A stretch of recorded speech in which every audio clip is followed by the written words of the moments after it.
A freeze warning is in effect for tonight, and with that, a local garden center shows how it's keeping plants safe and how you can too.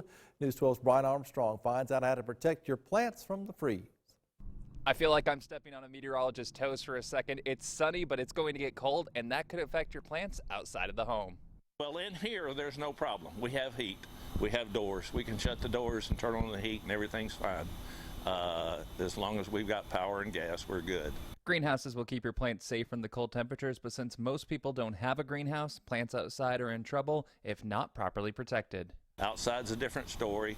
A late frost, late freeze, that's very damaging to plants outside that have new growth, flowers. There are several things you can do to protect your plants, such as bring them inside. Any of this type material that's out of a greenhouse, an annual primarily, that you might have put it in the ground or in a pot. Tomato plants, things like that, are not going to be able to withstand unprotected 30 or 31 degrees.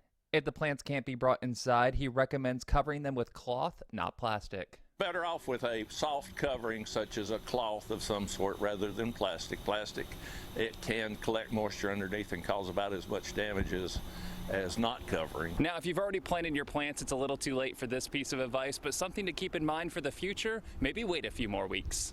Usually April 15th is a much better target date to start planting, and it warmed up and people were anxious and they started planting, which they always do.